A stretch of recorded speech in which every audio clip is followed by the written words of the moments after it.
Mas saya cari jadwal lagi tuh agak susah di minggu depan. Kemudian kenapa hari ini, sorry, kenapa pertemuan kedua ini tidak di jam kerja, Bu?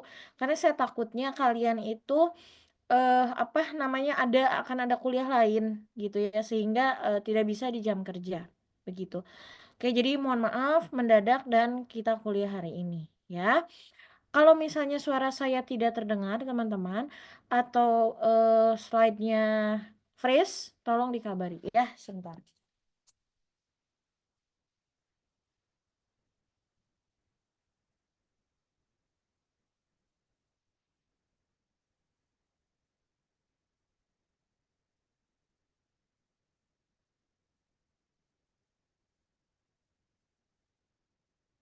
Oke.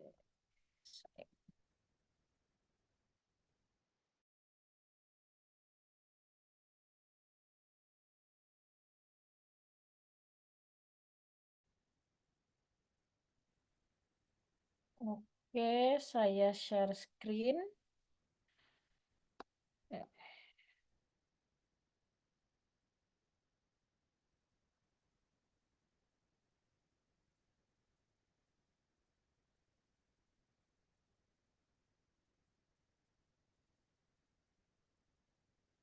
Oke, jadi pada pertemuan kali ini kita akan membahas mengenai pengaruh pengolahan terhadap zat gizi ya. Pengolahan bermacam-macam, ada pendinginan, pemanasan, sterilisasi, pasteurisasi dan lain sebagainya yang tentu akan berpengaruh terhadap zat gizi dari produk tersebut dan efeknya nanti ke tubuh kita seperti apa ya, apakah mudah dicerna, tidak mudah dicerna dan lain sebagainya. Oke, baik teman-teman. Ya, oke. Nah, sebetulnya apa sih kita itu tujuan kita untuk mengolah bahan pangan? Gini ya. Jadi beda ya antara olahan bahan pangan dan bahan pangan segar. Kalau bahan pangan segar itu contohnya sayur yang tidak dilakukan proses apa-apa, hanya dibersihkan saja gitu. Kalau misalnya buah-buahan pun sama. Tapi kalau olahan itu misalnya ada proses lain. Jadi misalnya kalau buah itu dibuat selai, buah dibuat manisan, itu adalah proses pengolahan ya. Lalu apa sih sebenarnya tujuan dari proses pengolahan itu? Jadi, tujuannya adalah yang pertama untuk pengawetan gitu ya. Kita tahu bahwa misalnya sayur, maaf buah lah ya, buah apel itu mungkin 2 hari juga di ruang udah, rusak gitu ya. Akan tetapi kalau kita buat selai atau kita buat pemanisan umur simpannya akan jauh lebih lama gitu ya, jauh lebih lama. Efeknya apa? Akan lebih awet. Jadi sebenarnya tujuan yang pertama dari pengolahan adalah pengawetan. Apalagi kalau ikan, ikan sehari juga udah apa, udah, rusak ya. Tapi kalau kita, kalengkan itu pasti akan lama kadaluarsanya, bahkan sampai 4 tahun dan lain sebagainya. Lalu untuk membuat produk yang disukai, roti, kue, keju kan itu sangat disukai oleh kita, tapi itu ada karena adanya proses pengolahan tepung terigu atau gandum, ya. Lalu adalah membuat bahan pangan yang dapat segera disajikan. Contohnya gini, kalau misalnya kalian melihat buah potong. Buah potong sendiri itu termasuk juga pengolahan, tapi masuknya ke pengolahan yang minimali proses gitu ya. Tujuannya adalah apa? Membuat bahan pangan segera disajikan. Contohnya, kalau dikupas, berarti kan kalau buah itu sudah dikupas, itu berarti tinggal kita makan saja si buahnya itu. Gitu ya. Kalau misalnya buahnya itu belum dikupas, masih dalam keadaan segar, berarti buahnya itu tidak bisa kita langsung konsumsi, ya. Atau misalnya, sarden lah. Sarden kan apa sih, diolah ya, sarden itu dikalengkan. Nah, kalau misalnya ikan kita olah, itu akan membutuhkan waktu yang lama, belum membersihkannya, belum memasaknya, dan lain sebagainya, membuang insang dan lain sebagainya. Tapi kalau sudah sudah disterilisasi, maka dia dapat segera disajikan, gitu ya. Lalu jelas keamanan pangan ya, apalagi proses sterilisasi harus memenuhi nilai F0, Z0, dan D0-nya. Saya nggak akan jelaskan lagi apa itu F0, Z0, dan D0 sudah di Tech Pro 1 atau 2 gitu ya, dan itu semua bisa membunuh mikroba-mikroba patogen sehingga menjadi lebih awet. Bandingkan dengan, ikan yang tidak dilakukan pengolahan justru banyak sekali mikroba patogen yang ada di sana. Dan juga kalau, pengolahan ini juga dapat menghilangkan zat anti gizi atau racun, ya. Ini kameranya kenapa? Sebentar sebentar, kamera saya bermasalah, bentar.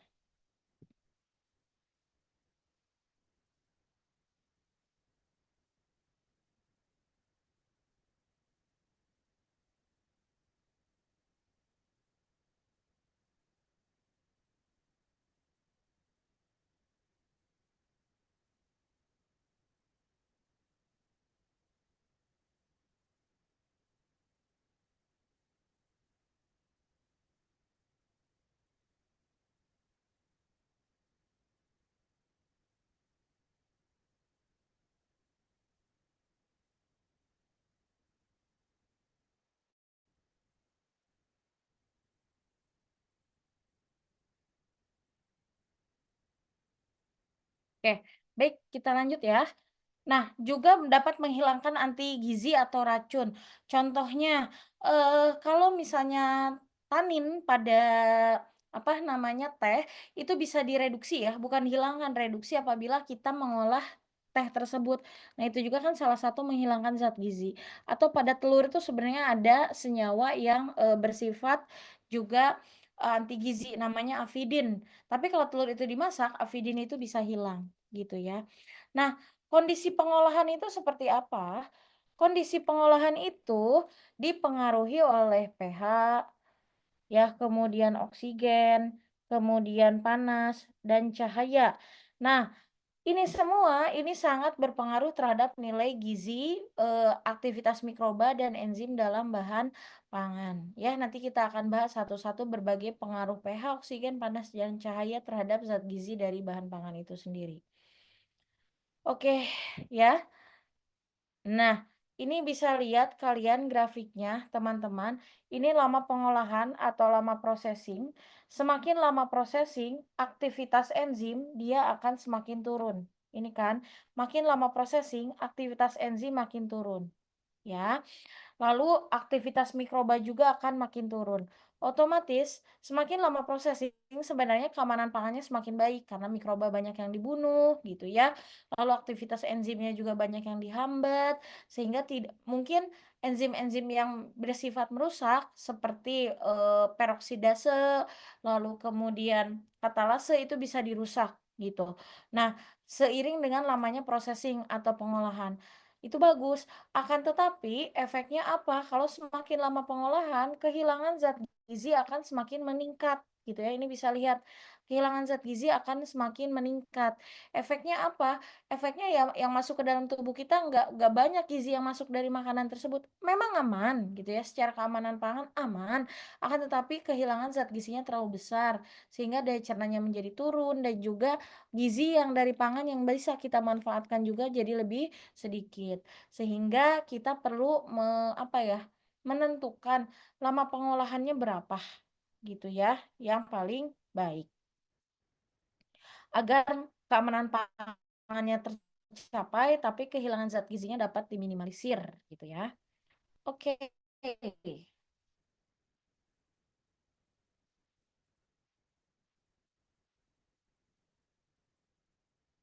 Oke, sekarang kita masuk ke efek pengolahan itu berbeda-beda. Ya, tergantung dari jenis bahan pangannya, lalu tipe pengolahannya, dan kondisi prosesnya. Gitu ya. Mungkin kalau kita mengolah tempe yang kacang-kacangan, itu akan jauh lebih mudah daripada kita mengolah daging gitu. Karena apa? Karena struktur daging itu lebih kompleks daripada kacang-kacangan, matriksnya lebih kompleks. Tipe pengolahannya, mungkin kalau pengolahan penggorengan itu akan lebih cepat daripada proses sterilisasi, gitu ya. Nah, intinya kan kita itu harus mengolah makanan. Keamanan pangannya harus terjaga, akan tetapi kehilangan zat gizinya harus diperkecil, gitu ya. Jangan terlalu banyak kehilangan zat gizi. Jadi apa yang kita peroleh, yang harus kita lakukan? Yang pertama adalah kita hentikan proses pada saat tertentu. hanya untuk menginaktivasi enzim saja atau mikrobia patogen atau pembusuk. Makanya perlu dihitung waktu yang pasnya berapa. Contohnya gini, ternyata untuk membunuh mikroba sebesar 7 log itu kita wajib melakukan sterilisasi misalnya gitu ya selama 25 menit gitu. Cukup misalnya. Nah, ya udah kita stop aja di 25 menit karena tujuan targetnya sudah tercapai yaitu membunuh mikroba 7 log. Akan tetapi kalau misal kita ya udah Bu biar makin aman aja saya nggak mau di 20 menit, saya maunya di 1 jam. Memang keamanan pangannya baik, tapi akan semakin banyak yang rusak. Buat apa 1 jam? Atau 20 menit juga sudah, turun 7 log, begitu ya. Jadi kita hentikan di proses 20 menit, agar tidak makin, banyak zat gizi yang rusak. Contohnya seperti itu. Lalu gunakan panas yang tidak terlalu tinggi, contohnya pasteurisasi. Jadi tergantung tujuan sebenarnya kalau ini. Kalau kita ingin konsumsi susu segar, ya sudah susunya jangan disterilisasi, cukup dipasteurisasi.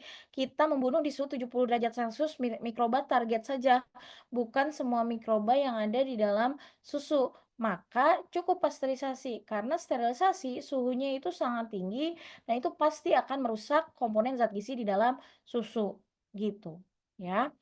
Lalu misalnya, kita, jangan terlalu banyak pemanasan, kita campur aja dengan BTP. Nah bisa itu ya kombinasi sistem pengolahan. Misalnya kalau kita mau, pasteurisasi itu sebenarnya sterilisasi 10 menit aja selesai, sisanya kita tambahkan bahan pengawet misalnya. Itu pasti kandungan gizinya akan menjadi, lebih tinggi karena tidak terlalu banyak panas yang dipaparkan oleh, tempat sterilisasi itu, ya. Lalu penggunaan pH rendah. Gini teman-teman, semakin rendah pH berarti semakin asam bahan pangan tersebut. Semakin rendah pH, maka kondisi mikroba yang tumbuh pun akan sangat terbatas karena mikroba itu kalau pada kondisi pH yang asam itu dapat lisis. Gitu ya. Makanya kalau mau mengawetkan kita pakai pH rendah juga bisa. Itu karena dia bisa menurunkan apa ya? Jadi dia bisa menurunkan kondisi lingkungan sehingga mikroba tidak bisa tumbuh. Nah, kan tetapi kalau pH rendah tidak akan merusak zat gizi yang ada di dalam pangannya. Atau dilakukan fortifikasi atau nutrifikasi yaitu penambahan zat gizi aja. Contohnya yang paling terkenal di fortifikasi itu adalah minyak goreng ya. Kalian cek deh di labelnya, itu tertulis minyak goreng difortifikasi oleh vitamin E, gitu ya. Jadi ditambahkan vitamin E, gitu ya. Oke.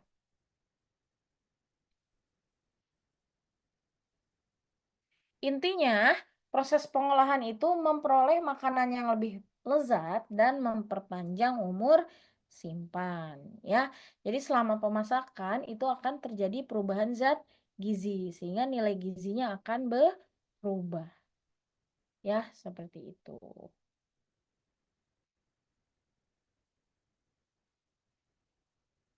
Oke, sampai sini ada yang ditanyakan sebelum kita bahas tuh terhadap makromolekul yang diolah? Silakan kalau ada yang ingin ditanyakan sebelum kita masuk ke makromolekul efeknya setelah dilakukan pengolahan.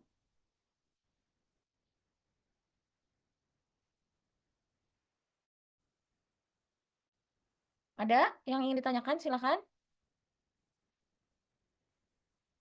Oke. Kalau tidak ada, kita akan bahas satu-satu mengenai proses pengolahan dan efeknya terhadap beberapa makromolekul atau mikromolekul gitu ya. Oke, sekarang kita masuk ke protein ya. Kalau protein dipanaskan gitu ya. Protein dipanaskan itu contohnya telur gitu ya. Itu akan terjadi denaturasi. Ingat, beda ya antara denaturasi dan rusak. Kalau denaturasi itu berubahnya struktur protein, biasanya dari kuartener ke sekunder atau ke primer. Nah, sehingga daya cerna protein di dalam tubuh itu akan naik. Kenapa? Karena eee, strukturnya kan berarti sudah simpel gitu ya, baik itu primer atau sekunder, sehingga semakin mudah diserap oleh tubuh dibandingkan molekul-molekul yang apa sih namanya, kompleks seperti struktur tenar. Tapi suhu yang tinggi gitu ya, itu akan menyebabkan juga kerusakan gitu, sehingga daya cerna turun. Nah, rusak sama denaturasi beda. Kalau denaturasi itu hanya perubahan struktur, kalau rusak tuh memang benar putus asam aminonya, ya, sehingga daya cerna pun akan turun, ya, seperti itu. Lalu, jadi sebetulnya teman-teman, kalau misalnya, telur nih ya, saya sebenarnya tidak menganjurkan kalian minum STMJ atau telur setengah matang, gitu ya. Nih, saya sekarang tuh yang lagi viral tuh kan itu tuh puding telur yang ada di mie Bangladesh gitu ya. Itu kalau bisa kalian sebagai anak pangan itu jangan apa ya, jangan ikut-ikutan FOMO lah gitulah pengen telur podeng itu. Kenapa? Itu masih setengah matang, belum terdenaturasi sempurna. Percuma kita beli mahal-mahal tuh podeng telur kalau tidak dicerna oleh tubuh. Gitu ya. Makanya belum terdenaturasi sempurna itu. Makanya makanan tuh yang pasti-pasti aja yang terdenaturasi sempurna kalau telur. Makanya daya cernanya bisa naik. Semua protein yang masuk lewat telur itu bisa dicerna dan bagus untuk tubuh, gitu ya. Oke, sekarang kita ke karbohidrat. Nah, kondisinya di karbohidrat itu kalau di nasi gitu ya, kita memasak nasi, itu akan terjadi proses gelatinisasi. Tapi gelatinisasi itu bukan hanya air dan tepung saja, tapi harus ada air, tepung, dan panas. Nah, ketika gelatinisasi, kalian harus ingat-ingat lagi ya materi Kimpang ya. Itu amilosa dan amilopektinnya pecah kan, dia keluar dari granula gitu ya, keluar dari granula, sehingga karena sudah keluar dari granula otomatis dicernanya juga makin gampang oleh enzim amilase, karena enzim amilase tidak perlu menembus dinding granula dulu, gitu ya. Nah, sehingga daya cernanya naik. Nah, sekarang kalau gula pada suhu tinggi gimana? Misalnya dibuat karamel, itu akan turun. Karena apa? Karena dia strukturnya akan berubah, bukan senyawa karbon C6H12O6 lagi, tapi sudah berubah strukturnya sehingga sulit untuk dicerna oleh tubuh, ya, kalau sudah terbentuk karamel. Oke. Kemudian, sekarang lemak. Lemak kalau dipanaskan jelas akan mencair gitu ya. Nah, tapi kalau pada suhu terlalu tinggi gitu ya, kan mencair itu panas dikit juga bisa mencair. Tapi kalau dipaparkan pada suhu tinggi itu lemak lama-lama akan teroksidasi atau tengik gitu kan, pasti daya cernanya turun dan membentuk polimerisasi. Gini, makanya kenapa di tukang pecel lele itu minyaknya suka kental gitu ya, minyak bekas ngegorengnya suka kental karena dia sudah teroksidasi sehingga terbentuk polimerisasi dari berbagai macam asam lemak sehingga padat gitu. Jadi minyaknya tuh kok kental banget ya, itu sudah terjadi polimerisasi tuh di minyak tukang pecel lele itu. Sehingga kalau kita makan ya ngapain? Daya cernanya turun gitu ya. Asam lemak yang kita perlukan di dalam tubuh tidak akan terserap sempurna oleh tubuh karena mengalami proses ya seperti itu.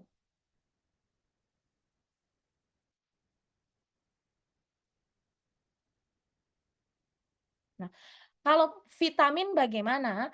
Vitamin pada suhu tinggi itu sebagian besar akan rusak gitu ya. Kemudian pemanasan sebenarnya kan vitamin itu kadang-kadang banyak yang terikat, misalnya B6 itu akan terikat pada sayuran. Tapi kalau sayuran itu dipanaskan atau di-blanching atau direbus, si B6 itu akan lepas dari selulosa dari sayuran itu. Nah, karena lepas seperti itu ya teman-teman, maka B6 akan lebih mudah dicerna karena bebas dari sayuran. Beda halnya ketika B6 masih terikat dengan serat sayuran, dia tidak bisa dicerna karena tidak lepas atau terikat ikatannya oleh senyawa lain. Gitu. ya. Mineral. Mineral juga kalau dipanaskan itu bisa membebaskan mineral dari senyawa-senyawa lain. Contohnya, kalsium itu terikat di kacang-kacangan, di kacang mentah. Jadi kalau kacang mentahnya itu direbus atau digoreng lah, pokoknya dipanaskan lah ya, si kalsium dari kacang itu akan lepas sehingga kalsiumnya akan lebih mudah diserap. Sehingga daya cerna mineral kalau misalnya dipanaskan akan meningkat gitu ya. Lalu ada zat anti gizi. Zat anti gizi itu ternyata kalau dipanaskan aja dia udah rusak gitu ya. Sehingga daya cernanya meningkat. Contohnya itu zat anti gizi itu ada apa? Namanya ada avidin. Avidin ini adanya pada telur. Ternyata avidin ini bisa menghambat biotin dan tiamin, vitamin B gitu ya. Tapi dengan proses pemanasan adanya avidin itu bisa adanya pemanasan bisa menghilangkan efek dari avidin. Jadi mudah dicerna. Pelajaran lagi, kalian jangan makan telur mentah atau STMJ atau apapun lah podeng telur. Kenapa? Karena dia itu karakteristiknya itu adalah apa ya, dia belum semuanya terdenaturasi yang pertama. Yang kedua, kita tidak tahu apakah senyawa avidinnya itu sudah tinggi apa enggak. Kalau misalnya dia masih mentah, otomatis senyawa avidinnya masih ada dong. Nah, otomatis senyawa avidinnya masuk ke dalam tubuh kita. Sehingga nanti avidin di dalam tubuh kita akan berikatan dengan biotin dan tiamin. Sehingga kita sulit untuk menyerap biotin dan tiamin. Tapi kalau misalnya sudah dimasak secara sempurna terdenaturasi, itu maka avidinnya sudah hilang atau sudah rusak gitu ya. Jadi hati-hati, saya tidak menganjurkan kalian untuk makan makanan telur apalagi atau steak ya yang setengah matang gitu. Karena ada beberapa zat gizi yang memang rusak oleh pemanasan gitu ya. Oke, ada yang ditanyakan sebelum kita bahas lebih detail lagi satu-satu per makromolekul, silahkan. Izin bertanya, Bu. Fandi, oke silahkan Fandi. Ibu, yang tadi terkait daya cerna protein itu kan bakal lebih rendah ya, Bu, kalau misalkan dimakannya mentah. Nah, Hmm, beberapa di TikTok itu atau di algoritma saya tuh kadang ada orang mau bangun otot gitu, makanya daging atau enggak ayam mentah gitu, Bu, di jus sama dia. Berarti itu kok keliruan ya, Bu? hmm. Iya, Fandi, betul itu keliru. Kelirunya malah dua. Satu yang paling apa ya perlu diperhatikan adalah dia tidak aman. Keamanan pangannya tidak aman. Kita nggak tahu dagingnya udah bersih belum, dagingnya sudah free from microbe belum. Kan kita tahu mikroba akan lebih senang hidup di daging yang mentah dibandingkan yang sudah direbus gitu kan, masih mentah itu. Mikrobanya apakah sudah dihilangkan? Kita tidak tahu. Nah, kalau mau membangun massa otot ya sebenarnya pakai protein biasa aja gitu ya. Yang sudah terdenaturasi pakai telur, pakai daging mateng gitu ya. Protein aja gitu ya. Jadi sebenarnya agak keliru kalau misalnya kita apa ya mau naikin massa otot dengan proteinnya belum terolah gitu ya. Sayang malah nanti buat apa gitu ya nggak dicerna juga oleh tubuhnya. Gitu Fandi. Jelas? Iya, terima kasih, Bu. Ya. Ada yang ingin tanyakan lagi silakan.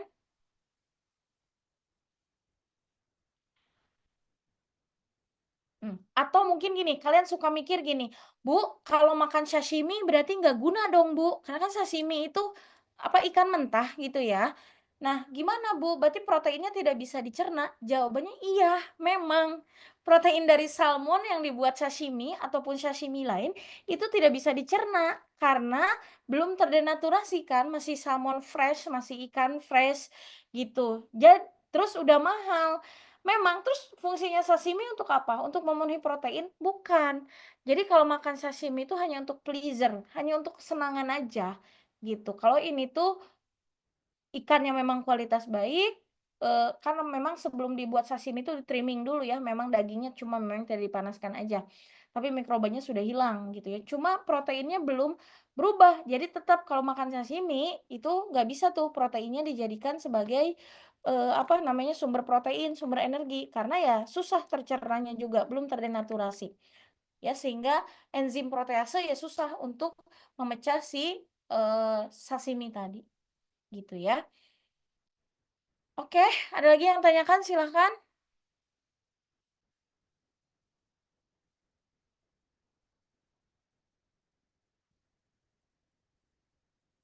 Oke, sekarang kita bahas per makromolekul ya. Kita bahas dulu tentang protein. Nah, jadi kan protein itu tersusun dari yang namanya asam amino gitu ya. Nah, asam amino tuh banyak sekali bisa bereaksi dengan apapun, banyak banget.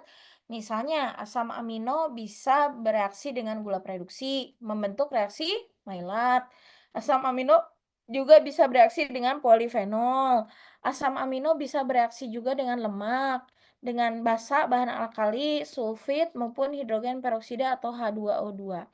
Nah, eee, apa ya, jenis asam amino yang banyak berikatan dengan komponen-komponen ini yaitu ada lisin, triptofan, metionin, dan cysteine.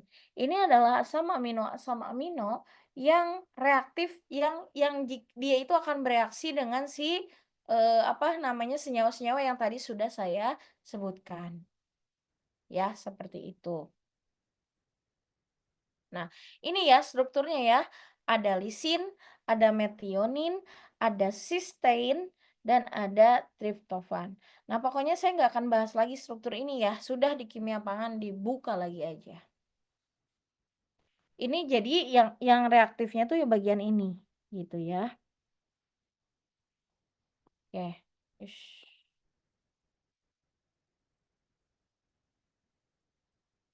Oke, sekarang nah, protein atau asam amino selama pengolahan gitu ya, selama pengolahan dipanaskan atau apapun, dia tuh ini. Ini maksudnya begini, ini protein yang kalian harus ingat ya, kalau misalnya proteinnya seperti kacang gitu ya, itu protein seperti kacang tidak mungkin kalau misalnya apa namanya, diolah itu terdenaturasi, enggak. Beda ya, konteks denaturasi dan tidak. Kalau konsep denaturasi itu biasanya ada di telur, perubahan struktur. Tapi kalau proteinnya itu ada di kacang gitu ya, itu dia tidak terdenaturasi kalaupun direbus. Tapi justru proteinnya akan rusak kalau misalnya ada pemanasan. Kalau contohnya di protein nabati gitu. Kenapa? Karena kalau di protein nabati strukturnya itu nggak akan berubah gitu si protein itu. Tetap kuartener, tidak akan berubah jadi primer atau sekunder. Ya, jadi ketika pengolahan gitu ya dipanaskan, dia si protein atau asam amino itu akan membentuk senyawa kompleks kovalen dengan sesamanya dan dia akan teroksidasi sehingga lama-kelamaan bau gitu ya, tengik gitu ya. Makanya kok agak tengik tuh kalau kacang rebus ya karena itu. Dan otomatis si asam amino itu karena teroksidasi, dia akan semakin rusak gitu ya, bukan terdenaturasi, beda ya. Dia akan semakin rusak. Kalau semakin rusak, daya cernanya dia akan turun gitu ya. Nah, sekarang kita bahas reaksi-reaksi yang terjadi antara protein dengan senyawa-senyawa yang lainnya. Ada reaksi Maillard jelas ya. Reaksi Maillard itu reaksi antara gula reduksi. Ingat yang harus digarisbawahi adalah gula reduksi dan asam amino ya. Jadi yang bereaksinya tuh gugus aminnya NH2-nya dan gugus karbonilnya CO gitu. Itu adalah reaksi Maillard yang pertama.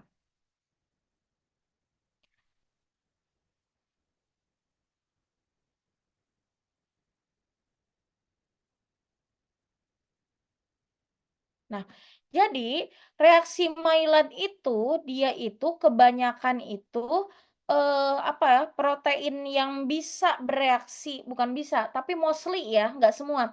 Mostly asam amino yang dapat mengikat apa sih namanya gula prereduksi. Kan reaksi Maillard itu reaksi kondensasi antara grup karbonil gula prereduksi dengan asam amino bebas. Nah, jadi si protein tadi akan bereaksi dengan si gula prereduksi membentuk basa Schiff tadi ya. Nah, kemudian mengalami reaksi penurunan Amadori sehingga dia bisa mengwarna warna yang apa namanya coklat tadi gitu ya. Nah, kemudian nah ini tahapannya. Nah, ini tahapannya. Jadi, akibat reaksi Maillard tadi gitu ya, lisin atau asam amino lain dia akan rusak. Kenapa lisin yang disorot? Karena yang paling banyak asam amino di dalam bahan pangan tuh lisin. Nah, sehingga kalau rusak akan menurunkan ketersediaan asam amino sehingga daya cernanya turun. Tadi kan reaksi Maillard yang pertama terbentuknya basa Schiff lewat apa ya? Perubahan reaksi Amadori. Nah, tadi gimana caranya dari tadi si apa basa Schiff tadi bisa berubah menjadi melanoidin. Melanoidin ini pigmen yang berwarna coklat ya. Jadi kenapa reaksi Maillard karamel bisa coklat? Karena adanya reaksi min. Jalur reaksinya gimana yang melanoidin? Yaitu pemecahan senyawa antara metil di karbonil. Asalnya dari mana ini metil dikarbonil? Dari proses degradasi gula, gitu ya. Nah, kemudian dia akan berikatan dengan aldehid, dikarbonil redukton, dan senyawa flavor. Senyawa flavornya bisa macam-macam. Bisa acetaldehid, bisa piruvatdehid, diasetil, atau asam asetat. Gitu ya. Nah, kemudian tadi kan terbentuk 3 deoksiheksason. Nah, deoksiheksason itu kemudian akan terdehidrasi artinya menghilangkan air gitu ya. Nah, menjadi apa? HMF hidroksimetilfuraldehid. Nah, jadi reaksi metilfuraldehid itu aromanya enak, aroma yang terpanggang, roasted gitu ya. Nah, makanya kenapa kalau roti panggang atau roti bakar tuh aromanya khas, flavor terpanggang. Karena tadi 3 deoksiheksason yang terbentuk, dia akan berikatan dengan N-heterosiklis yang berasal dari pirazin dan pirol. Makanya dia akan ada muncul aroma flavor yang terpanggang, yang enak gitu ya, seperti di tukang roti bakar gitu. Oke, ya. Nah, ini adalah yang lebih lengkapnya gitu ya dari apa ini namanya? Dari reaksi Maillard gitu ya. Nah, bagaimana? Jadi degradasi Stecker, kemudian yang ketiga ya, degradasi asam amino bebas oleh senyawa dikarbonil itu akan terbentuk baru senyawa melanoidin. Jadi sistemnya gula pereduksi, singkatnya ya, gula pereduksi berikatan dengan senyawa amin menjadi senyawa deoksiketosil atau senyawa yang Amadori namanya ada 4 tahapan gitu ya. 5 tahapan. Jadi kalau gula reduksi dengan asas senyawa amino tanpa lewat ke senyawa deoksiketosil, dia akan terjadi degradasi Stecker bereaksi dengan dikarbonil, bereaksi lagi dengan aldehid Stecker, lalu masuk ke asam amino dan terbentuklah melanoidin. Gitu ya. Tapi tahap lain ada pemecahan karbonil, dikarbonil rantai pendek juga akan membentuk melanoidin. Lalu pemecahan senyawa antara metil dikarbonil. Ada juga dehidrasi 5-hidroksimetil 2 furaldehid. Kemudian ada juga senyawa antara 3 deoksiheksason gitu. Itu semua melalui tahapan 5 ini bisa mensupport reaksi Maillard melalui pembentukan melanoidin. Jadi pigmen coklat itu adalah melanoidin. Ya.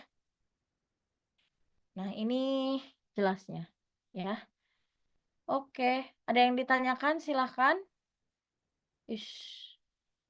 Tentang proses pengolahan terhadap protein, ada yang ditanyakan silakan.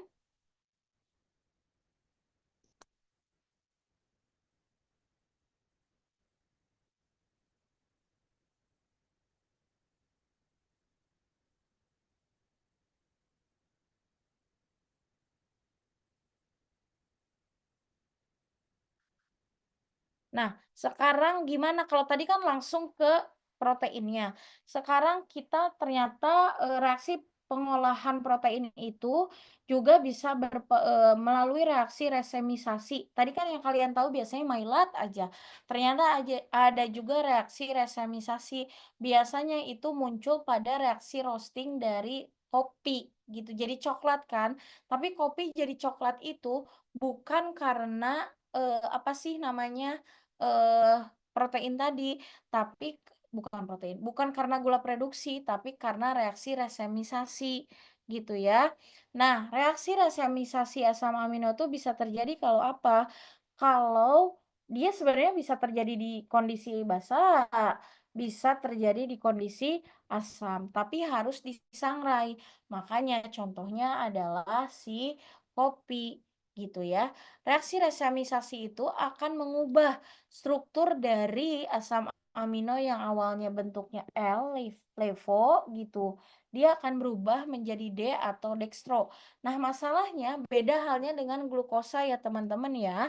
Kalau glukosa justru yang mudah diserap oleh tubuh itu adalah D glukosa. Kalau asam amino yang mudah diserap oleh tubuh itu adalah L glukosa.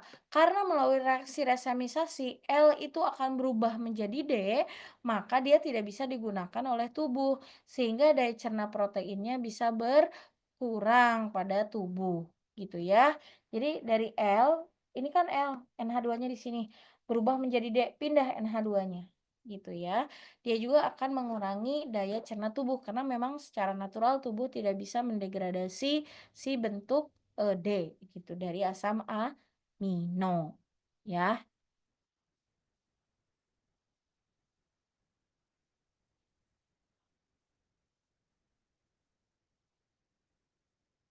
Oke, sekarang tadi myelat cukup, sekarang bagaimana interaksi protein dengan polifenol? Contohnya apa? Contohnya asam fenolat, flavonoid atau tanin, itu senyawa-senyawa polifenol gitu ya. Nah, dia kalau teroksidasi dan bereaksi dengan enzim polifenolase, dia akan membentuk senyawa-senyawa ortokuinon gitu. Ortokuinon itu dia sangat reaktif dengan asam amino atau protein, sehingga dia akan membentuk antara protein dan polifenol gitu ya. Nah, karena terjadi kompleks itu, maka dia akan mengikat lisin sehingga daya cernanya atau bioavailability-nya akan turun dan sulit dicerna oleh enzim protease. Akibatnya nilai gizi proteinnya juga menjadi turun karena protein tidak bisa dilepas gitu ya. Oke. Nah, itu adalah interaksi antara protein dan polifenol. Hal ini terjadi kalau kita habis makan, itu kita minum teh. Itu sayang teman-teman, karena dia akan ada reaksi, ada reaksi ini yang terjadi gitu ya. Artinya apa? Kalian sayang, udah makannya bagus gitu ya, makan telur, makan tempe, makan daging, ternyata minumnya es teh, maka taninnya akan diikat oleh, lisin. Tanin akan mengikat lisin dan juga senyawa-senyawa lain juga sudah mengikat, eee, senyawa-senyawa yang selain lisin juga sama amino sudah terikat oleh si kompleks flavonoid dan tanin, sehingga ketersediaan lisin turun. Efeknya apa? Efeknya, ya daya cerna kitanya akan berkurang, gitu, ya. Oke, sekarang kita masuk ke pembentukan lisinolanin. Lisinolalanin. Lisinolalanin ini adalah senyawa yang ternyata toksik pada ginjal. Pembentukan reaksi lisinolalanin itu ada dua reaksi. Ada reaksi beta amilasi dan reaksi substitusi. Gitu ya. Nah, reaksi, lisinolalanin itu dia memang tidak di luar, tapi dia di dalam tubuh. Reaksinya antara N-epsilon. N-epsilon itu apa? Ini senyawanya namanya DL2-aminokarboksil dan dia akan bereaksi dengan lisin gitu. Sehingga sering disebut LAL, lisinolalanin gitu ya. Nah, lisinolalanin ini kalau sudah terbentuk sudah banyak itu dia akan mengakibatkan gagal ginjal karena lal ini adalah toksik gitu ya, seperti itu. Nah, tahapannya gimana terbentuknya lal atau lisinolalanin? Oke. Nah, ini tahapannya. Sebenarnya asam aminonya bisa apa aja sih? Bisa lisin, bisa sistein, bisa sirin, dan lain sebagainya. Nah, asam amino bebas itu kita reaksikan dalam suasana basah ya, alkali, dengan menggunakan air dan H2S gitu ya. Nah, tadi reaksi tadi akan membentuk ini CCH2 atau namanya residu dehidroalanin. Nah, kemudian kita apa namanya? Olah lebih lanjut lagi atau berubah lebih lanjut lagi, residu dehidroalanin itu akan berubah akan berubah menjadi L-lisin gitu ya. Akan berubah menjadi L-lisin atau LAL, lisinol sorry. Sorry, maksudnya gini, residu dehidroalanin kemudian bereaksi lagi dengan lisin. Nah, kemudian berubah menjadi L-LAL. L-LAL itu adalah eh, levo-levo-lisinolalanin dan LD-lal, levo-dextrolisinolalanin. Dua-duanya toksik pada ginjal, gitu ya. Nah, ini pada alkali lemah. Nah, sorry, alkali lemah, iya benar. Kalau pada alkali kuat juga, dia akan terbentuk DL, DD, lal. Jadi dextrolevo, dextrolisinol, alanin. Jadi tetap aja kalau terus-terusan dipanaskan protein itu akan membentuk lisinol alanin yang sorry, eh, apa sih namanya lal itu. Jadi dia itu terbentuk karena adanya apa? Dia ter karena adanya senyawa ikatan antara sistein atau serin dalam kondisi basah yang tidak ada air tapi banyak mengandung asam sulfat. Ya, seperti itu. Oke, sampai sini ada yang ditanyakan? Silakan. Aulia Hanifah, silakan. Assalamualaikum Ibu, maaf izin bertanya terkait tadi yang proses tanin diikat oleh lisin. Saya izin bertanyanya, kan orang sedang diet kandungan gizi terutama di TikTok itu, kalau misalnya untuk bisa membantu proses diet, eh, itu benar karena dapat mengikat si nilai gizinya atau bagaimana Ibu? Terima Oke, kasih. jawabannya iya betul gitu ya. Teh hijau kenapa bisa apa sih namanya bisa jadi diet? Iya karena satu teh hijau bisa menjadi dia sifatnya antioksidan gitu ya, lebih bagus bagi tubuh. Yang kedua tadi betul karena taninnya mengikat protein dan senyawa-senyawa lain sehingga senyawa lainnya tidak akan diserap oleh tubuh. Jadi efeknya kalau tidak diserap oleh tubuh gimana? Ya akhirnya dikeluarkan lewat feses. Nggak ada yang diserap oleh tubuh. Makanya bisa gitu ya karena kalorinya tidak akan bertambah kalau misalnya apa sih namanya eh, bahannya tidak terserap seperti itu ya. Tapi kalau menurut saya itu adalah hal yang salah gitu ya. Takutnya nanti kitanya itu lapar, tubuh kita sebenarnya butuh energi lemak dari protein, lemak, karbohidrat. Tapi kalau dietnya ekstrem ya salah juga. Tapi tetap aja kalau diet itu pedomannya sebetulnya harus diawasi oleh tenaga medis gitu ya agar tidak salah dalam memprogramkannya. Jadi seperti itu. Oh iya. Gimana? Jelas?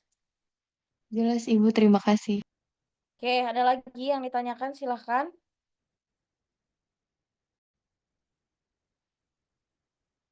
Jamal, oke.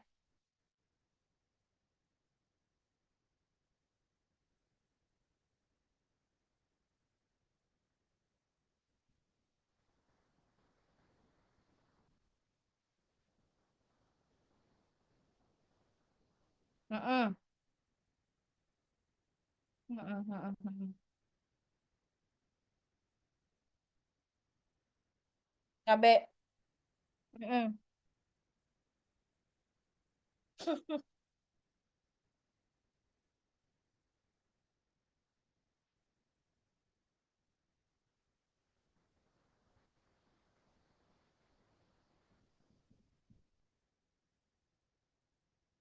Hmm. Oke, baik. Terima kasih, Jamal. Jawabannya adalah hanya taninnya, Jamal ya. Hanya tanin dengan protein. Gitu jawabannya. Tidak dengan kapsaisin, tidak dengan yang lain. Kalau dengan yang lain mungkin ada, tapi mekanismenya berbeda. Ya, yang jelas kalau untuk menghambat daya cerna itu karena tanin. Makanya kemarin saya jelaskan ya, kalian percuma tuh makan daging, makan telur, terus tapi kalau misalnya minumnya teh ya tetap aja itu diikat si asam aminonya oleh tanin sehingga dia tidak bisa terserap oleh tubuh sehingga dikeluarkan aja lewat feses gitu. Ya, gitu Jamal, gimana?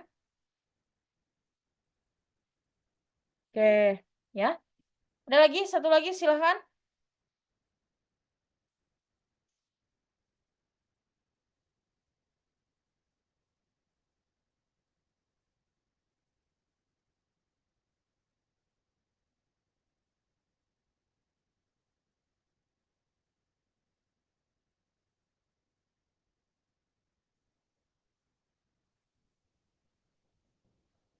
Oke, kalau nggak ada, kita lanjut ke mekanisme lain dalam pembentukan LAL, lisinol alanin. Kenapa sih banyak orang ya karena bisa menyebabkan toksik pada ginjal seperti itu. Jadi ada reaksi substitusi sekarang. Jadi ini adalah serin dan fosfat ya. Jadi ikatan antara fosfat dan serin asam amino ya. Kemudian dia akan melepas asam fosfat dan menambah lisin. Nah, dia akan terbentuk tetap LL lisinol alanin. Nah, lisinol alanin ini akan terbentuk pada pH 9, berarti pada basa ya kondisinya, dan meningkat dengan semakin tingginya pH. Jadi makin tinggi pH makin basa, lisinol alanin akan makin kuat terbentuk dan banyak terbentuk. Nah, jumlah lal yang terbentuk itu sangat tergantung dari konsentrasi lisin yang bereaksi di sini. Dan jumlah residu serin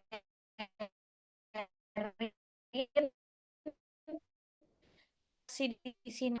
Jadi makin banyak lisin, semakin banyak sistein dan serin. Kalau bereaksi dengan lisin pada kondisi yang basa, dia bisa menyebabkan lisinalanin. Gitu. Ya, seperti itu.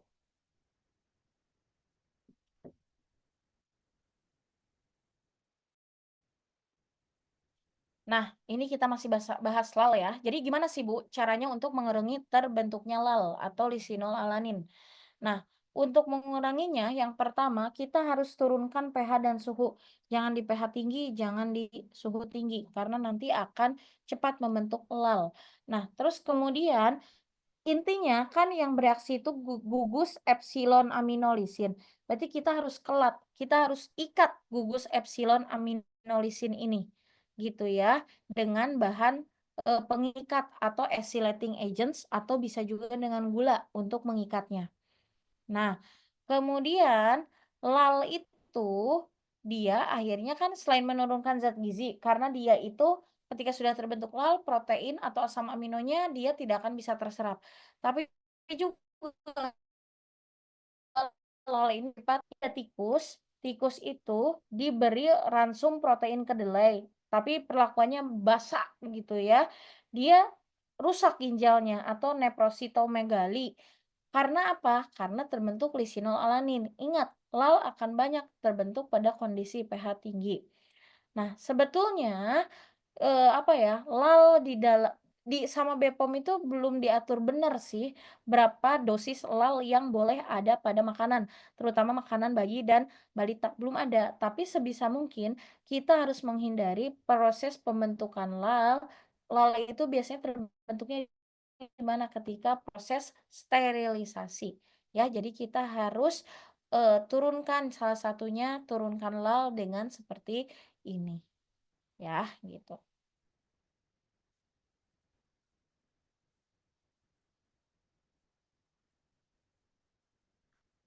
Nah, sekarang kita masih bahas tentang interaksi protein dengan lipid yang teroksidasi, gitu ya.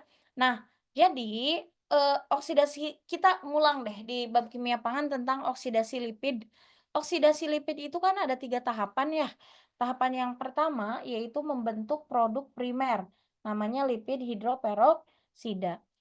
Nanti hidroperoksida terdegradasi membentuk produk sekunder. Ya, bisa aldehid, bisa hidrokarbon yang sifatnya radikal gitu ya. Nah, terus kemudian produk primer dan sekunder tadi akan terpolimerisasi, artinya berikatan dengan senyawa-senyawa yang sama sehingga menjadi lebih panjang. Efeknya apa? Efeknya itu sebentar.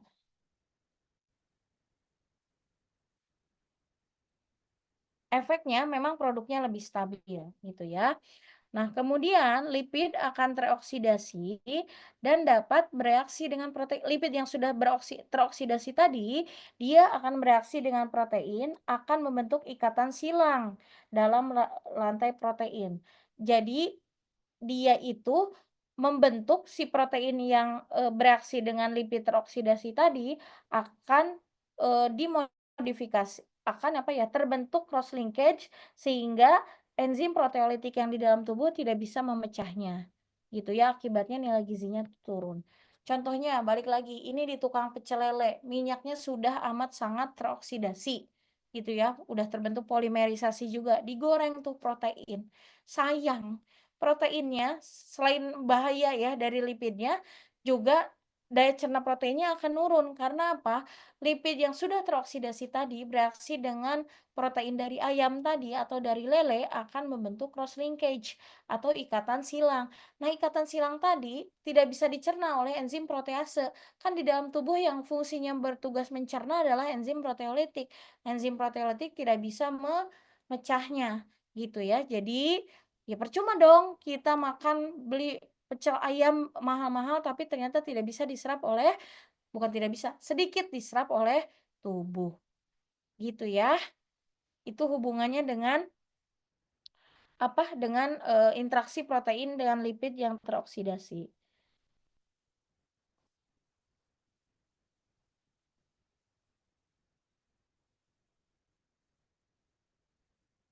Ya, jadi tahapannya begini kalau digambarkan gitu ya.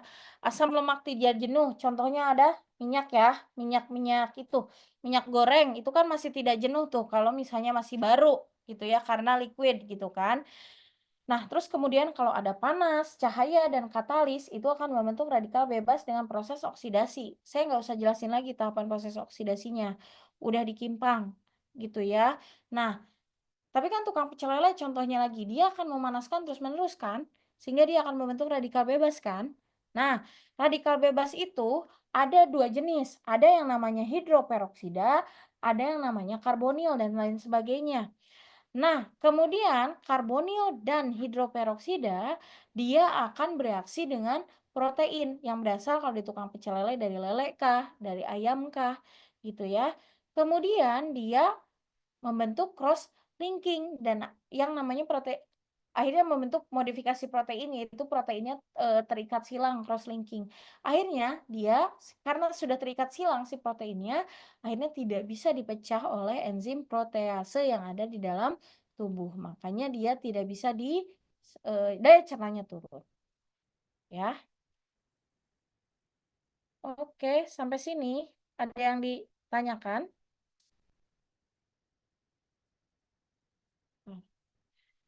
Ada yang ditanyakan dulu teman-teman silahkan.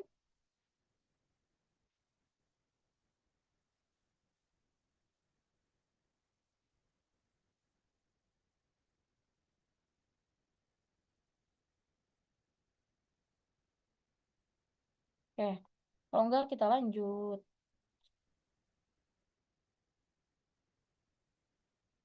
Nah, sekarang ini masih banyak ya bahasan tentang proteinnya. Kalau lisin gimana? Kalau lisin dia asam amino lisin ya, dia mudah bereaksi dengan gula produksi sehingga menjadi basa Schiff. Basa Schiff tadi mudah sekali membentuk polimer sehingga lisinnya rusak. Nah, selain itu lisin juga bisa teroksidasi sehingga lisin daya cernanya bisa turun. Kalau metionin itu juga mudah teroksidasi gitu ya. Nah, kalau sistein dan sistin dia mudah teroksidasi gitu ya melalui tahapan beta eliminasi. Nah, kemudian kalau terus-terusan dilakukan proses pengolahan dia akan terbentuk LAL atau lisinol alanin. Kalau asam amino triptofan triptofan dioksidasi menjadi N4-milkinurenin, kinurenin, 2 stereoisomer dari dioksindol 3 alanin. Nah, senyawa-senyawa tadi itu bisa menjadi apa ya? Menghambat daya cerna proteinnya. Nah, terus kemudian triptofan dengan aldehid juga akan menyebabkan reaksi lebih lanjut ya dari reaksi Maillard. Nah, jadi kehilangan lisin dan metionin itu pasti daya cernanya akan turun. Padahal hal ini paling penting dalam hal gizi, gitu ya. Nah, jadi produk-produk yang terbentuk dari protein modifikasi, gitu ya, itu sulit untuk dicerna oleh enzim proteolitik, gitu. Contohnya nugget. Nugget itu agak sulit sebenarnya ya. Di sosis, kan dia dari protein modifikasi, dipecah oleh proteolitiknya susah, sehingga daya cernanya sebenarnya rendah seperti itu ya. Oke, tentang protein sudah. Sebelum kita masuk ke karbohidrat, ada yang ditanyakan silahkan.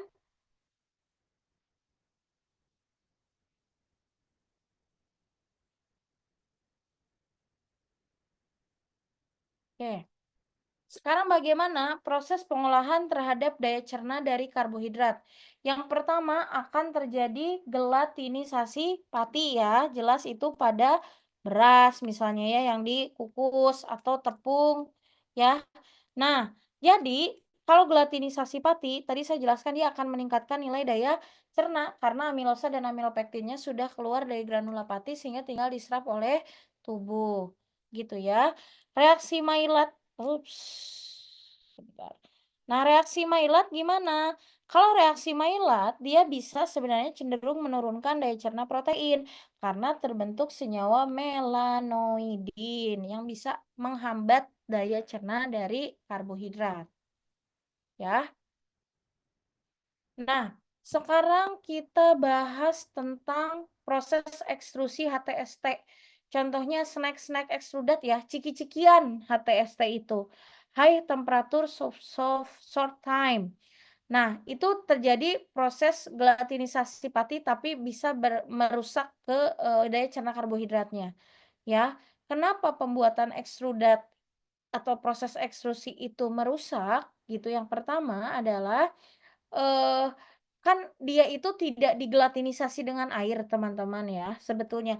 Eh mudah-mudahan nantilah kalian coba cari deh video dari puffing dari snack gitu ya, yang diekstrusi. Dia itu tidak direaksikan dengan air sehingga dia tidak terjadi gelatinisasi pati gitu ya, dia hanya dikempak saja sehingga dia ngepuff gitu. Atau contohnya kita ketika bikin itulah apa popcorn, kita kan nggak tambah air tapi langsung apa sih namanya si eh, jagungnya langsung ngepuff gitu ya. Nah, padahal itu granula patinya masih mentah, kurang kristalin. Kalau kurang kristalin patinya dia susah dicerna oleh enzim amilase. Karena enzim amilase bisa mencerna struktur-struktur yang sifatnya kristalin gitu ya. Nah, jadi kayak apa? Popcorn tuh agak susah tuh ya dicernanya karena struktur granulanya kurang kristalin gitu. Nah, kemudian kondisi ekstrusi yang ekstrim juga gitu ya dapat meningkatkan kadar gula dan insulin dalam darah dibandingkan dengan proses perebusan.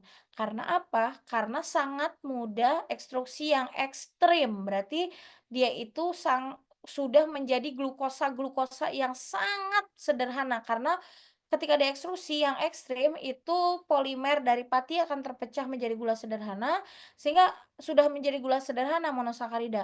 Sehingga dia ketika dimakan ya sama aja ketika kita makan gula, meningkatkan langsung kadar gula dalam darah dibandingkan kalau direbus itu dengan proses gelatinisasi pati yang lambat gitu ya.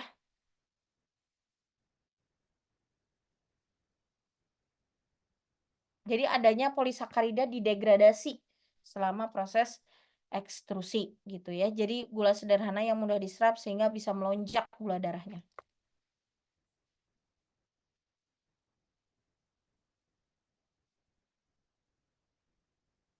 Nah, selama proses ekstrusi itu produk-produk yang gini ya, ciki-cikian, makaroni itu ekstrusi.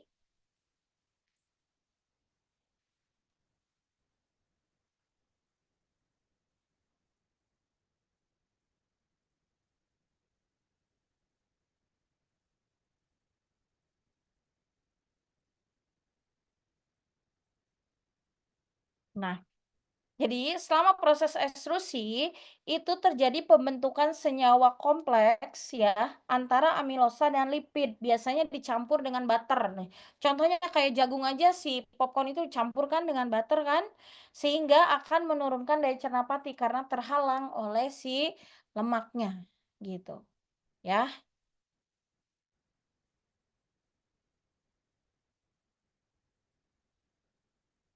Oke, ada yang ditanyakan sebelum tentang karbohidrat sebelum kita masuk proses pengolahan terhadap lemak? Silahkan.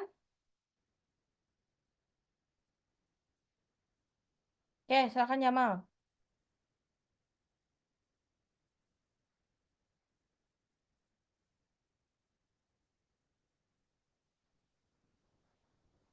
Menurunkan, menurunkan. Mm-mm.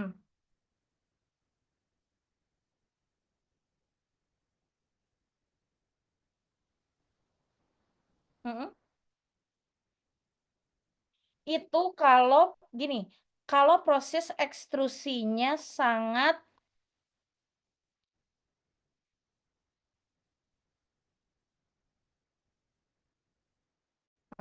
oke, itu kalau proses ekstrusinya sangat ekstrim gitu ya, akan terbentuk glukosa. Kan mudah diserap, Bu. Iya, itu berarti daya cernanya memang mudah sekali diserap tapi langsung menjadi glukosanya naik.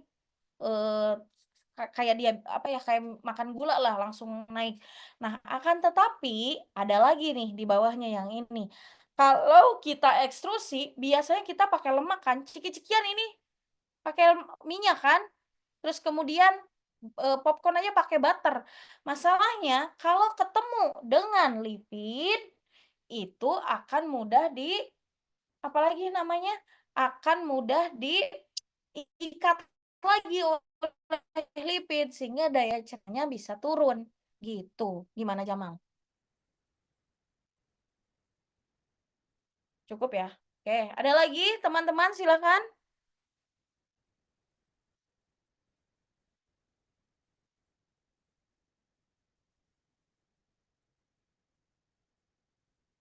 Oke, sekarang pada apa namanya lemak gitu ya. Nah, lemak itu kalau kita menggunakan suhu penggorengan yang terlalu tinggi, misalnya antara 168 sampai 169 derajat Celcius, itu akan terjadi degradasi minyak yang sangat cepat dan membentuk suatu senyawa yang namanya akrolein yang menyebabkan gatal di tenggorokan. Kadang-kadang kalau kita makan goreng-gorengan yang dia itu kadang-kadang kok gatel ya habis makan gorengan gitu. Itu karena senyawa akroleinnya sudah terbentuk gitu ya. Nah, akrolein itu yang menyebabkan gatal tadi. Kenapa akrolein bisa menyebabkan gatal tadi. Nah, akrolein terbentuk karena suhu penggorengannya terlalu tinggi gitu ya. Nah, kemudian ikatan rangkap akan teroksidasi. Kan gini, ikatan lemak itu kan ada asam lemak itu ada ikatan rangkap, ada ikatan tunggal. Kalau minyak itu kan kebanyakan ikatan rangkap, makanya dia itu asam lemak tidak jenuh gitu ya. Nah, ternyata ikatan rangkap itu mudah sekali untuk teroksidasi gitu kan, sehingga dia mudah tengik. Nah, Kemudian seperti itu ya. Aduh, sebentar. Nah, proses oksidasi lemak tadi akan menyebabkan inaktivasi fungsi biologisnya dan akan bersifat toksik gitu ya. Nah, jadi ada percobaan nih. Jadi asam lemak babi dioksidasi, terus dikasih makan ke tikus. Ternyata dia bisa meracuni si tikus itu, gitu ya. Nah, jadi intinya kalau lemak yang teroksidasi itu bisa menyebabkan toksik intinya. Seperti itu ya. Oke, sebentar. Nah, oke. Nah, juga minyak kedelai gitu ya.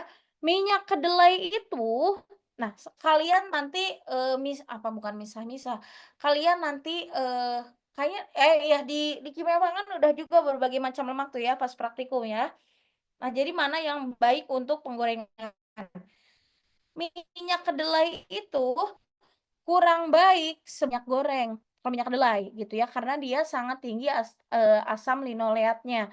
Akibatnya karena sangat tinggi asam linoleat itu mudah teroksidasi dan mudah tengik karena linoleat ini asam lemak jenuh gitu ya, berarti kata nangkapnya banyak, berarti mudah sekali teroksidasi.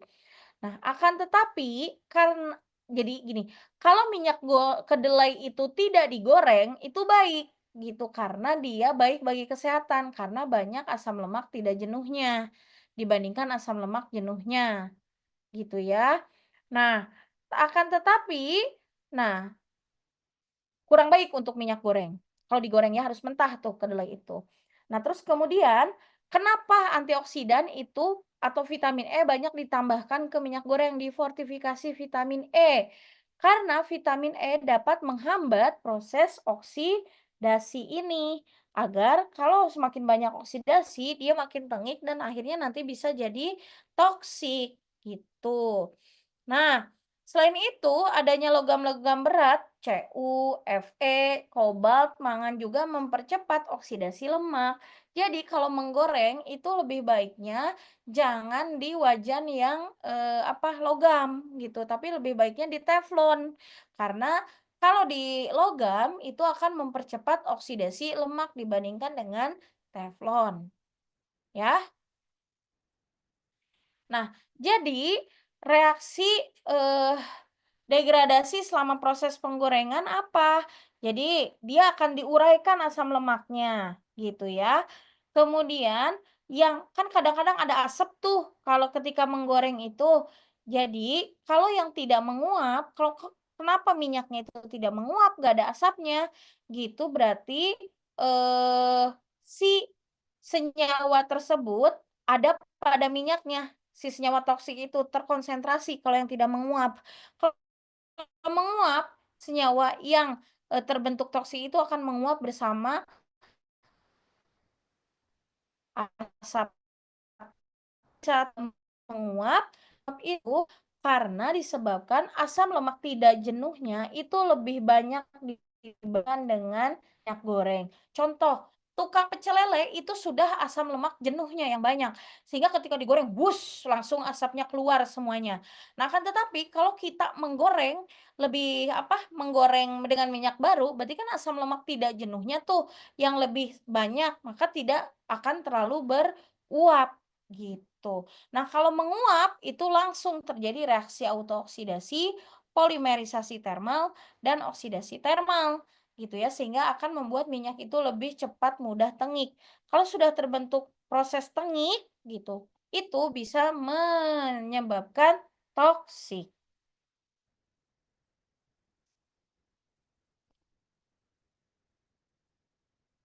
Ini udah ya kimia pangan ya.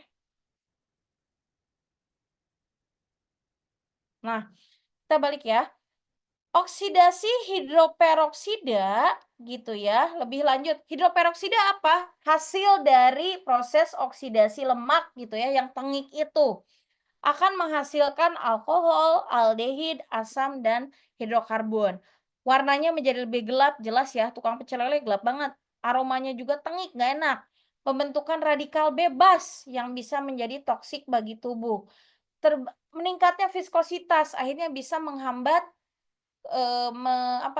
menghambat kerja dari pembuluh darah, bisa mampet pembuluh darahnya kalau viskositasnya meningkat dan terbentuk senyawa NUAF atau non-urea duct forming. Nah, jadi karena bereaksi dengan urea dan akhirnya terbentuk toksik, ya. Jadi kalian bisa memahamilah sekarang bagaimana kalau makan makanan dengan menggunakan minyak jelantah, ya. Oke, sampai sini ada yang tanyakan silahkan.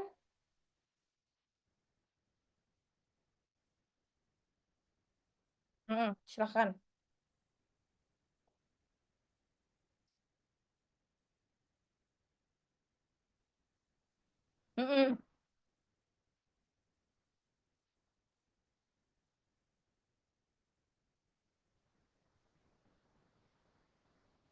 Tidak, dan malah jadi toksin.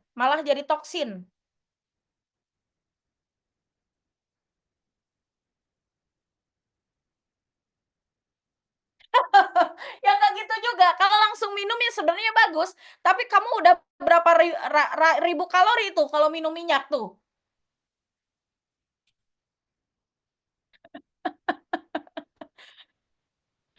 Oke, ada lagi? Ada lagi teman-teman silahkan. Oke, sekarang bagaimana kasusnya pada proses pemanggangan yang ekstrim? Contoh pemanggangan yang ekstrim itu adalah bisa sebenarnya bakery juga bisa tuh ya masuk pemanggangan yang ekstrim, kemudian bakar-bakar daging itu juga masuk pembakaran atau pemanggangan yang ekstrim. Nah, ternyata asam linoleat gitu ya, hati-hati nih, asam linoleat bisa juga asam lemak yang lainnya, dia akan dikonversi menjadi hidroperoksida. Hidroperoksida itu menjadi tidak stabil, mudah tengik. Nah, kemudian kalau mudah tengik, dia akan bereaksi dengan senyawa-senyawa lainnya sehingga bisa menjadi senyawa toksin. Gitu ya. Harus hati-hati sebenarnya. Nah, sebenarnya ini nyambung juga. Kalau asam linoleat ini teroksidasi, otomatis nilai gizi lemak akan turun. Sedangkan ada beberapa vitamin yang larut lemak, yaitu ADEK, vitamin A, D, E, K, berarti dia akan daya cernanya akan turun juga dong, gitu ya. Karena lemaknya aja daya cernanya turun, gitu ya. Oke, sebelum ke vitamin, ada yang ditanyakan silahkan.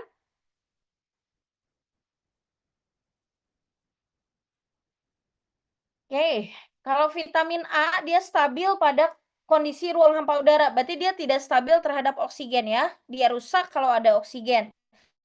Suhu tinggi juga rusak.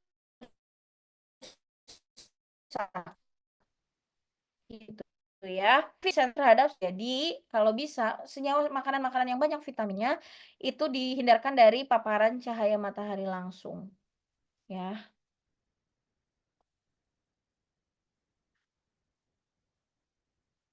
Nah, kalau asam askorbat gimana atau vitamin C? Dia sedikit lebih stabil gitu ya dalam larutan asam. Tapi dia akan rusak kalau adanya cahaya. Nah, kalau rusak oleh cahaya berarti daya cernanya akan turun gitu ya. Kemudian asam folat juga dia bisa rusak oleh oksigen dan cahaya. Intinya kalau rusak itu berarti daya cernanya turun aja ya. Vitamin K sifatnya dia stabil terhadap panas dan senyawa pereduksi, tapi sangat labil terhadap alkohol, senyawa oksidator, asam kuat, dan cahaya. Jadi harus dijauhkan dari asam kuat, cahaya, dan oksidator. Kobalamin gimana? Akan rusak kalau dipanaskan dalam larutan basah atau asam. Jadi akan turun juga daya cernanya. Riboflavin, dia sangat sensitif terhadap sinar, gitu ya, sehingga dia akan dan panas juga, dan seiring meningkatnya suhu juga dia akan rusak, ya. Kalau tiamin gimana? Kalau tiamin dia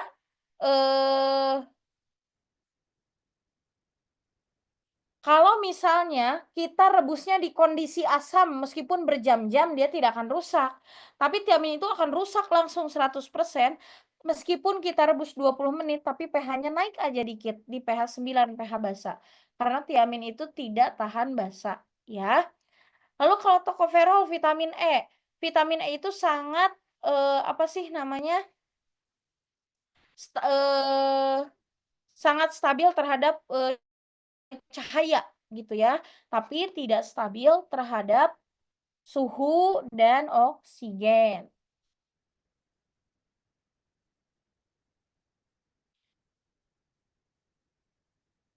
Nah, tokoferol ini bisa hilang dan bisa teroksidasi kalau ada proses deep frying gitu ya.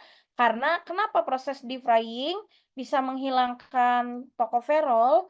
Karena terjadi destruksi tokoferol oleh derivat asam lemak secara kimiawi sehingga akan terjadi oksidasi gitu ya. Karena asam lemaknya banyak banget sehingga akan merusak tokoferolnya. Ya.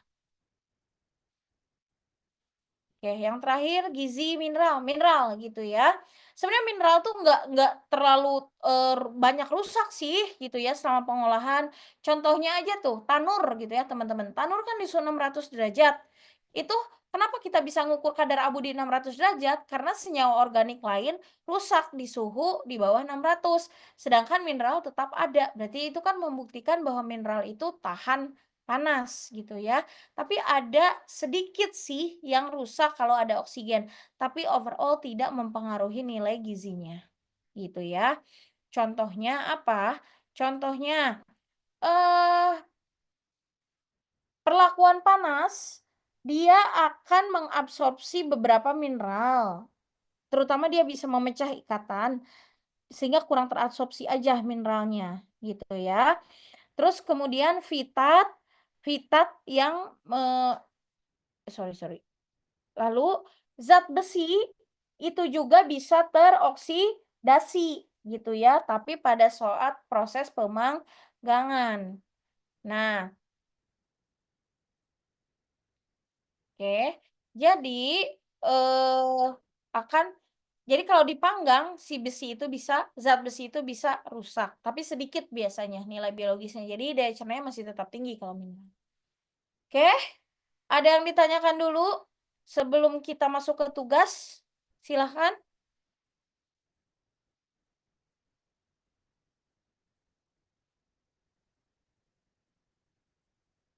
Oke, kalau nggak ada, ini tugasnya. Jadi silahkan satu kelas dibagi menjadi 5 kelompok ya, teman-teman ya. Jadi terserah kelompoknya lah. Lalu buat review jurnal tentang pengaruh pengolahan terhadap zat gizi. Pilih salah satu fenomena aja. Kelompok 1 karbohidrat, 2 protein, 3 lemak, 4 vitamin, 5 mineral. Misalnya protein. Protein, Bu, saya mau ngambil lisinol alanin aja fenomenanya, silahkan. Lalu karbohidrat, saya mau ngambil fenomena glutinisasi pati deh terhadap daya cerna patinya, silahkan juga. Jadi ambil salah satu fenomena aja. Ya, ini tugasnya review jurnal. Nah, kemudian teman-teman, setelah itu review jurnalnya itu minimal terdiri dari 10 jurnal, ngambil sumbernya gitu ya. Dan 5 jurnalnya harus berbahasa Inggris minimal. Tapi kalau 10-10-nya bahasa Inggris lebih bagus gitu ya, tapi minimal 5 jurnal berbahasa Inggris. Reviewnya formatnya Food Scientech Journal. Cari aja bagaimana format Food Scientech Journal ya. Nanti hasil review dan acuan jurnal semuanya dikumpulkan di drive, hanya perwakilannya aja, jangan semuanya. Nanti ke PJ saya kasih link drive-nya, dikumpulkannya dalam bentuk Word ya, yang hasil reviewnya masih lama nih, maksimal sekitar 10 harian. Maksimal di 16 September 2025, maksimal jam 23.59. Ya, oke, untuk tugasnya ada yang ditanyakan, silahkan. Ada yang ditanyakan tugasnya, silahkan. Jelas tugasnya? Jelas ya? Jelas. Oke. Jadi seperti itu ya, silakan bagi-bagi, ambil satu fenomena aja, gitu ya. Boleh pembentukan lisinolalanin, boleh proses gelatinisasi pati, gelatinisasi dalam mempengaruhi daya cerna dan lain sebagainya. Dan aturannya adalah ini. Ya. Oke. Kalau sudah, saya sudah screenshot di beberapa bagian untuk yang hadir gitu ya dan membuka kamera. Saya akan absenkan di si Akang. Oke. Baik teman-teman, terima kasih atas perhatiannya. Kemudian tetap stay safe. Kalau tidak ada kepentingan apa-apa, nggak usah keluar gitu ya. Makanya fungsi kalian belajar daring itu juga seperti itu. Ya, kalau tidak ada keperluan apa-apa, tetap di rumah saja. Oke. Baik, terima kasih atas perhatiannya. Selamat malam. Assalamualaikum warahmatullahi wabarakatuh. Waalaikumsalam warahmatullahi wabarakatuh. Terima kasih, Terima Bu. kasih Bu. Assalamualaikum Selamat warahmatullahi wabarakatuh. malam.